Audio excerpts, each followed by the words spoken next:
नमस्कार। CSK news में आप सभी दोस्तों का एक बार फिर से बहुत बहुत स्वागत है। दोस्तों, आज दिन भर की जो फटाफट बड़ी खबर निकल के आ रही है फिर जाने के दरअसल देश भर में संक्रमितों के आंकड़े के लाइव स्टेटस के बारे में आपको बताएंगे। इस बीच बड़ी खबर निकल के आ रही है, आपको बता दें कि प्रधानमंत्री मोदी ने बात की है रूस के राष्ट्रपति व्लादिमीर पुतिन से। जी हाँ, राष्ट्रपति 2036 तक बने रहेंगे राष्ट्रपति, इसके बारे में भी आपको बताएंगे। इस बीच आपको बता दें, पहले ऐप को फिर हुआवे को भी झटका दिया। जी हाँ, हुआवे को भी झटका दिया। इसके साथ अब हाईवे, रोड़ा, बीएसएनएल, पावर प्लांट, हर सेक्टर में बड़ा झटका देने की तैयारी में मोदी सरकार चीन को। इस बीच बड़ी खबर, राजनाथ का लद्दाख दौरा भी स्थगित कर दिया गया है। लगातार तनाव बनता चला जा रहा है अलर्ट। जी हाँ, इसके बारे में भी आपको बताएंगे। नेपाल में जबरदस्त उठापटक देखने को मिल रही है। सियासी हलचल तेज हो गई है। बजट सत्र भी पूरी तरीके से स्थगित हो गया है। जी हाँ, पीएम ओली कभी भी जा सकते हैं। इस बीच आपको बता दें कि लखनऊ NTCAA प्रोटेस्ट 4 आरोपियों से 1,55,62,000 की रिकवरी। सीएम योगी ने भी आदेश किया। कुछ एक और बड़ी खबर निकल के आ रही है, जहाँ पर जमातियों और तबलीगियों पर आपराधिक मामले पर केंद्र सरकार ने सुप्रीम कोर्ट को भी 2 टूक कहा है। जब तक नहीं जानेंगे, देश छोड़ के नहीं जाने देंगे। आखिर कब तक जानेंगे, इसके बारे में मंत्रिमंडल का हुआ विस्तार मध्य प्रदेश में, उसके बारे में जानेंगे। सब कुछ खबरें जानेंगे। आखिर क्या है रेलवे प्राइवेटाइजेशन, उसके बारे में आपको बताएंगे। सब कुछ खबरें जानने के लिए उससे पहले छोटा सा निवेदन, अगर आपने चैनल को तक सब्सक्राइब नहीं किया तो प्लीज सब्सक्राइब के लाल बटन दबाकर चैनल को सब्सक्राइब करें। अगर आप भी मानते हैं कि पीएम मोदी के नेतृत्व में ये देश न केवल कोरोना को हराएगा बल्कि देश के दुश्मनों को भी हराएगा पूरी तरीके से, तो इस वीडियो को लाइक करके अपना समर्थन दर्ज करें। कमेंट के माध्यम से जय हिंद लिखना मत भूलिएगा। दरअसल पहली बड़ी खबर आपको बता दें, देश भर में संक्रमितों का आंकड़ा 6,06,907 कन्फर्म केसेस हो चुके हैं। मृतकों की संख्या 17,860 हो चुकी है। अगर बात करें हम रिकवर होने वालों की संख्या तो 3,60,000 लोग स्वस्थ हो चुके हैं। बात करेंगे हम राजस्थान में तो 115 मामले सामने आए हैं कन्फर्म केसेस, तो टोटल 18,000 के आंकड़े पार कर गए हैं। आंध्र प्रदेश में 845 मामले सामने हैं तो 16,000 के करीब आंकड़े हो गए, जबकि हरियाणा में 260 मामले सामने हैं तो 15,000 के करीब आंकड़े हो गए हैं। बिहार में 188 मामले सामने तो 10,300 के करीब आंकड़े हो गए, जबकि उड़ीसा में 229 मामले सामने तो 7,500 के करीब आंकड़े हो गए हैं। तो ये राज्य दर राज्य आंकड़े हैं। फिलहाल अच्छी खबर यही है कि रिकवर भी तेजी के साथ हो रहे हैं। हम चलते हैं अगली बड़ी खबर लेते हैं। आपको बता दें कि पुतिन का दबदबा कायम, रूस में 2036 तक बने रहेंगे राष्ट्रपति। संविधान संशोधन को मिली मंजूरी। इस बीच पीएम मोदी ने भी किया बात। जी हाँ, दरअसल रूस में संविधान संशोधन के लिए कराया गया जनमत संग्रह राष्ट्रपति व्लादिमीर पुतिन के लिए एक बड़ी खुशखबरी लेके आया है। दरअसल जनता ने संविधान संशोधन के लिए कराए गए जनमत संग्रह में पुतिन की दावेदारी का समर्थन किया है। इस तरीके से व्लादिमीर पुतिन अब 2036 तक सत्ता पर काबिज रह सकेंगे। हाल ही में रूस के राष्ट्रपति पुतिन को 2036 तक पद पर बने रहने का प्रावधान करने वाले संविधान संशोधन कानून पर जनता की राय मांगी गई थी। इस मतदान में जनता ने संशोधन को मंजूरी दे दी है। कोरोना संकट और विरोध के बीच ये जनमत संग्रह 7 दिनों तक चला और बुधवार को जाकर समाप्त हुआ है। संविधान संशोधन कानून के जरिए पुतिन का वर्तमान कार्यकाल समाप्त होने के बाद उन्हें 6 साल के 2 अतिरिक्त कार्यकाल के लिए राष्ट्रपति पद मिलेगा। कोरोना वायरस महामारी की वजह से मतदान प्रक्रिया काफ़ी धीमी रही। चुनाव बूथ पर लोगों की भीड़ ज़्यादा नहीं रही, इसलिए मतदान को पूरा होने में 1 सप्ताह का वक्त लगा। हालांकि विपक्षी पार्टियां भी सवाल खड़े कर रहे हैं, लेकिन इन सब के बीच आपको बता दें कि पीएम मोदी ने व्लादिमीर पुतिन को फ़ोन पर बातचीत की है रूसी राष्ट्रपति से। इसी के साथ पीएम मोदी ने रक्षा समझौते के साथ साथ वर्तमान में कोविड-19 महामारी जैसे मुद्दों पर भी बात की है। माना जा रहा है इस द्विपक्षीय बातचीत में पीएम मोदी LAC लद्दाख पर भी चर्चा किए हैं। हालांकि इसके बारे में भी कोई जानकारी नहीं मिली है। पीएम मोदी इसी के साथ बधाई भी दी है 2036 तक राष्ट्रपति बनने को लेकर, तो कुछ बड़ी बातें भी हुई हैं पीएम मोदी के बारे में। इसी के साथ इस द्विपक्षीय शिखर सम्मेलन के लिए भारत में राष्ट्रपति पुतिन का स्वागत करने के लिए भी उत्सुकता पीएम मोदी ने जताई। तो ये बड़ी खबर निकल के आ रही है। हम चलते हैं अगली खबर लेते हैं। आपको बता दें कि पहले ऐप बैन, फिर हुआवे को झटका और अब हाईवे पर रोड़ा। बीएसएनएल में भी 4G का झटका। इसी के साथ अब पावर सेक्टर में भी चीन को बड़ा झटका दिया है भारत ने। जी हाँ, वास्तविक नियंत्रण रेखा LAC पर भारत और चीन के बीच फिलहाल सैन्य वार्ता जारी है। दोनों पक्ष एक निष्कर्ष पर पहुंचने की कोशिश कर रहे हैं, लेकिन चीन की चालबाजी चाहे कुछ भी हो, कोरोना वायरस में दुनिया का ध्यान लद्दाख के जरिए डाइवर्ट करने की कोशिश भले ही चीन कर रहा, लेकिन भारत सच में ही अपने कदम आगे बढ़ा दिए हैं। और यही कारण है कि एक के बाद एक पहले डिजिटल स्ट्राइक और अब जितनी भी चाइनीज़ कंपनी भारत में काम कर रही थी उन पर पूरी तरीके से प्रतिबंध। इसके साथ ही चाइनीज़ कंपनियों के साथ अब जो ठेका था सरकारी कार्यों में चीनी का, उस पर भी एक के बाद एक झटका दिया जा रहा है। यही कारण है कि मोदी सरकार ने पहले ऐप को बैन किया, फिर हुawei को 5G में बड़ा झटका दिया। 5G में भारत ने हुawei को बड़ा झटका लगा है। अब हाईवेज में भी चीनी कंपनियों के कंस्ट्रक्शन पर पूरी तरीके से बैन लग गया है। BSNL में भी जितने भी इक्विपमेंट लगने वाले थे अब चीन से नहीं लिए जाएंगे, उसके लिए नए कॉन्ट्रैक्ट होंगे। अब जो बड़ी खबर निकल के आई कि वो पावर सेक्टर में भी चीन को बड़ा झटका दिया है। भारत ने नियमों को और सख्त बनाने जा रहा है, तो चीन को ये एक तरीके से हम कह सकते हैं कि आर्थिक स्ट्राइक मोदी सरकार एक के बाद एक कर रही है। हम चलते हैं अगली खबर लेते हैं। राजनाथ सिंह का लद्दाख दौरा हुआ स्थगित, सेना अध्यक्ष संग हालात का जायजा लेने जाने वाले थे। जी हाँ, रक्षा मंत्री राजनाथ सिंह का लद्दाख दौरा व्यक्तिगत दौरा स्थगित हो गया है। वो शुक्रवार को सेना प्रमुख जनरल MM नरवणे के साथ लद्दाख जाने वाले थे। लद्दाख में रक्षा मंत्री की चीन की सेना के साथ सीमा पर गतिरोध के मद्देनजर भारत की सैन्य तैयारियों का जायजा लेना था। अब उनके कार्यक्रम में दोबारा तैयार किया जा रहा है।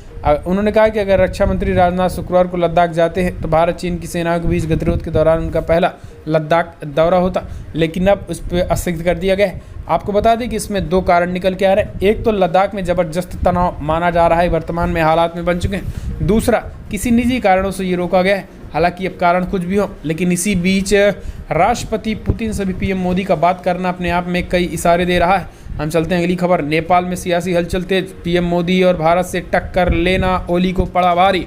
आज संसद का बजट सत्र भी नहीं पूरी तरीके से पास हो पाया, स्थगित हुआ बजट सत्र। राष्ट्रपति से मिले PM ओली। नेपाल के प्रधानमंत्री KP शर्मा ओली के इस्तीफे की खबरों के बीच वो आज नेपाल के राष्ट्रपति विद्यादेवी भंडारी से मिलने के लिए शीतल निवास पहुंचे। माना जा रहा है कि ओली देश को संबोधित कर सकते हैं। आपको बता दें कि नेपाल कम्युनिस्ट पार्टी के वरिष्ठ नेतृत्व ने उनका इस्तीफा मांगा था। वहीं कैबिनेट में अहम फैसला लेते हुए संसद के बजट सत्र को स्थगित करने का भी फैसला किया गया। ऐसे में माना जा रहा है कि कम्युनिस्ट पार्टी की स्थायी समिति की बैठक में PM ओली शामिल नहीं हुए। उनकी पार्टी के भीतर में वरिष्ठ नेता जैसे माधव कुमार नेपाल, झालानाथ कलान समेत बड़े पैमाने पर लोगों ने इस्तीफे की मांग कर रहे हैं। तो ऐसे में ओली की सरकार गिरना तय माना जा रहा है, और अगर ओली की सरकार गिरती है तो ओली भी किसी को समर्थन नहीं देने वाले। ऐसे में अब नेपाल में चुनाव जल्द होंगे। हम चलते हैं अगली खबर लेते हैं। CM योगी का फिर से शिकंजा कसना शुरू है। NTCAA प्रोटेस्ट, 4 आरोपियों से 1,55,62,000 रुपये की रिकवरी और कुर्की के आदेश। आपको बता दें कि यूपी की राजधानी लखनऊ में 19 दिसंबर को हजरतगंज के परिवर्तन चौक और इलाके में नागरिकता संशोधन कानून के विरोध की गई हिंसक रैली में सार्वजनिक संपत्तियों को नुकसान पहुंचने के मामले में जिलाधिकारी अभिषेक प्रकाश ने बड़ी कार्रवाई की है। राष्ट्रीय सुरक्षा कानून गैंगस्टर एक्ट के साथ ही अब कुर्की के आदेश भी कर दिए गए हैं। इसी क्रम में DM लखनऊ ने 4 लोगों की 1,55,62,000 की प्रॉपर्टी को भी कुर्क करने का आदेश दे दिया है। जिलाधिकारी लखनऊ अभिषेक प्रकाश ने कुल 57 आरोपियों में से 4 लोगों के खिलाफ ये आदेश पारित किया है। ये फैसला DM SDM कोर्ट द्वारा लिए गए रिकवरी के आदेश पे है। तो ये अपने आप में एक बड़ी संपत्ति। आपको बता दें कि इससे पहले भी बड़े पैमाने पर लगभग 15 उपद्रवियों के खिलाफ भी कुर्की की नोटिस जारी की गई थी। हम चलते हैं अगली खबर लेते हैं। केंद्र ने सुप्रीम कोर्ट में कहा विदेशी तबलीगियों पर आपराधिक मामले तक उन्हें देश भेजने का सवाल ही नहीं है। जी हाँ, केंद्र ने गुरुवार को सुप्रीम कोर्ट को सूचित किया है कि गृह सचिव ने उन सभी राज्यों एवं केंद्र शासित प्रदेशों के मुख्य सचिवों को पत्र लिखकर विदेशी तबलीगी नागरिकों को उनके संबंधित देशों को न सौंपे जाने का अनुरोध किया है। केंद्र ने शीर्ष अदालत को बताया है कि गृह सचिव ने कहा कि विदेशी नागरिक पर्यटन वीजा पर तबलीगी गतिविधियों में शामिल पाए गए। उन्होंने तुरंत उनके देश में उनकी एकांतवास अवधि खत्म होने के बाद निर्वासित नहीं किया जाना चाहिए, क्योंकि उनके खिलाफ आपराधिक मामले दर्ज हैं। आप अपने जवाबी हलफनामे में केंद्र ने कहा है कि वीजा की शर्तों के उल्लंघन के अलावा तबलीगी गतिविधियों में शामिल होकर याचिकाकर्ताओं ने मौजूदा कोविड-19 के दौरान कई लोगों के जीवन को खतरे में डाल दिया है, इसलिए वो कानूनी कार्रवाई के लिए उत्तरदायी है। हम चलते हैं अगली खबर लेते हैं। सरकार के 100वें दिन शिवराज का मंत्रिमंडल विस्तार, 28 नए मंत्रियों में 12 सिंधिया गुट के। जी हाँ, मध्य प्रदेश में भारतीय जनता पार्टी की सरकार का आज मंत्रिमंडल विस्तार हुआ। मध्य प्रदेश की राज्यपाल आनंदीबेन पटेल ने राज्य भवन में कुल 28 नए मंत्रियों को शपथ दिलाई। कांग्रेस की कमलनाथ सरकार गिरने के बाद जब शिवराज सिंह चौहान ने 23 मार्च को मुख्यमंत्री पद की शपथ ली, तो उसके बाद कुछ ही दिनों के बाद 5 मंत्री को मंत्रिमंडल में शामिल किया गया। अब गुरुवार को 28 मंत्रियों ने शपथ ली है, जिसमें 20 कैबिनेट मंत्री, 8 राज्य मंत्री शामिल है। इनमें गोपाल भार्गव, विजय शाह, यशोधरा राजे सिंधिया समेत कई बड़े नेता शामिल है। ऐसे में नई सरकार बनने के बाद ये पहला मंत्रिमंडल विस्तार है, जिनमें कांग्रेस में भाजपा में ज्योतिरादित्य सिंधिया के समर्थकों की छाप दिखी। शपथ ग्रहण में खुद ज्योतिरादित्य सिंधिया भी मौजूद रहे। कैबिनेट विस्तार से पहले शिवराज ने दिल्ली आकर शीर्ष नेतृत्व के साथ मंथन भी किया था। और आपको बता दें कि अब इनमें से लगभग 12 सिंधिया समर्थक मंत्री बताए जा रहे हैं। फिलहाल हम चलते हैं, अगली खबर लेते हैं। आपको बता दें कि 150 नई प्राइवेट ट्रेन, 160 किलोमीटर की अधिकतम रफ्तार। जी हाँ, इंडियन रेलवे का नया मास्टर प्लान। आपको बता दें कि भारत में जल्द ही 151 प्राइवेट ट्रेन पटरी पर दौड़ती नजर आएंगी, यानी तेजस एक्सप्रेस के तहत 151 ट्रेनें चलाई जाएंगी। इंडियन रेलवे ने इसके लिए तैयारियां भी शुरू कर दी है। रेलवे ने बुधवार को अपने नेटवर्क पर यात्री ट्रेन चलाए जाने के लिए निजी इकाइयों की अनुमति देने की योजना पर काम करना शुरू कर दिया। इसके तहत प्राइवेट ट्रेनों को 109 रूटों पर चलाया जा सकता है। आपको बता दें कि रेलवे के लिए इसके लिए टेंडर आमंत्रित किए गए हैं। न्यूज़ एजेंसी पीटीआई के मुताबिक रेलवे ने कहा है कि उनकी निजी क्षेत्र पैसा लगाएगा और करीब 30,000 करोड़ रुपए के निवेश भी होगा। आपको बता दें कि इंडियन रेलवे के रेल नेटवर्क पर पैसेंजर ट्रेनों को चलाने के लिए प्राइवेट इन्वेस्टमेंट के लिए उठाया जाने वाला ये पहला कदम है। वैसे पिछले साल भारतीय रेलवे, खान पान और पर्यटन निगम ने दिल्ली लखनऊ तेजस एक्सप्रेस के साथ इसकी शुरुआत भी की थी। हम चलते हैं, अगली खबर लेते हैं। आपको बता दें जो बड़ी खबर निकल के आ रही, टीएमसी सांसद नुसरत जहां ने कहा टिकटॉक पर प्रतिबंध लगाना बिना सोचे समझे लिया गया निर्णय। आपको बता दें कि तृणमूल कांग्रेस सांसद नुसरत जहां ने टिकटॉक मामले में चीन के 59 ऐप पर प्रतिबंध लगाने के केंद्र के फैसले को बुधवार को एक ढकोसला तथा बिना सोचे समझे लिए गए फैसला बताया। उन्होंने कहा कि सरकार को इन ऐप को भारतीय विकल्प देना चाहिए, क्योंकि इनमें से कई लोगों की आजीविका जुड़ी थी। अभिनेत्री तथा सांसद नुसरत जहां की टिकटॉक पर फॉलोअर की अच्छी खासी तादाद है। उन्होंने कहा है कि लोगों को इस प्रतिबंध से नुकसान नहीं होना चाहिए, जैसा कि नोटबंदी के बाद हुआ था। उन्होंने एक बयान में कहा कि टिकटॉक मेरे लिए मेरे प्रशंसकों और दर्शकों के साथ जुड़ने का एक अन्य सोशल मीडिया प्लेटफॉर्म की तरह ही था। अगर ये राष्ट्रीय हित में है तो मैं पूरी तरीके से प्रतिबंध का समर्थन करती हूँ, लेकिन केंद्र सरकार को कुछ चीनी ऐपों पर प्रतिबंध लगाना केवल ढकोसला और बिना सोचे समझे रणनीति बताया है। तो ये हैं टीएमसी की सांसद, यानी देश बॉर्डर पर सेना शहीद हो रहे हैं चीन के लिए। चीन के सेनाओं के जरिए 20 जवान शहीद हो गए हैं भारत माता के लिए, लेकिन आज इनकी जुबान इस तरीके की है, यानी इसमें भी ये राष्ट्रीय सुरक्षा के ऊपर अपनी आजीविका देख रही हैं। यानी राष्ट्रीय सुरक्षा भाड़ में जाए, इनको पहले अपनी आजीविका से मतलब है। हम चलते हैं, अगली खबर लेते हैं। लेकिन देश में ऐसे ऐसे सांसद रहेंगे तो देश कहाँ जाएगा। हम चलते हैं, अगली खबर लेते हैं। सुशांत सिंह राजपूत को न्याय दिलाने के लिए एकजुट फैंस सीबीआई की मांग तो तेज की है, लेकिन इस बीच आपको बता दें कि संजय लीला भंसाली से भी मुंबई पुलिस करेगी पूछताछ। एक्टर सुशांत सिंह राजपूत के सुसाइड केस को सुलझाते मुंबई पुलिस अब बॉलीवुड के प्रसिद्ध निर्देशक संजय लीला भंसाली के घर पहुंच गई।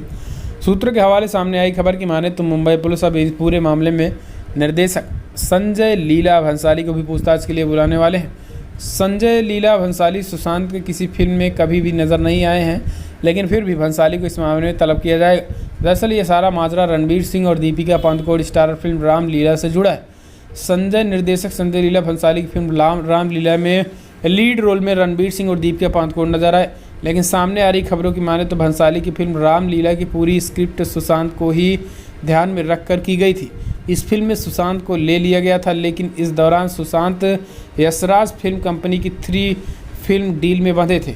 यानी यशराज फिल्म्स की 3 फिल्मों को करने से पहले वो किसी और कंपनी के साथ फिल्म साइन नहीं कर सकते थे, और इसी को देखते हुए ये बड़ी खबर निकल के आई कि अब सुशांत के जरिए अब इनसे पूछताछ होने वाली है। तो ये भी माजरा काफ़ी ज़्यादा उलझता चला जा रहा है।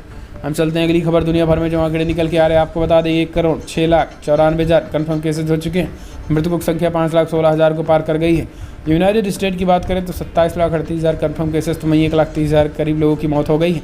अगर हम ब्राज़ील की ही बात करें तो लगभग 14,53,000 कन्फर्म केसेज हो चुके हैं और मृतकों की संख्या 60,000 पार कर गई है ब्राज़ील में।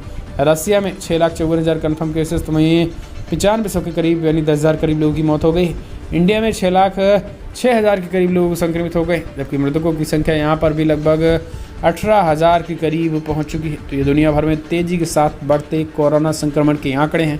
तो दोस्तों फिलहाल बड़ी खबर में इतना है, लेकिन अगर आपको वीडियो पसंद आए तो लाइक करें, शेयर करें, कमेंट के माध्यम से आप अपनी राय देना ना भूलें। फिलहाल इस वीडियो में इतना ही। जय हिंद, वंदे मातरम।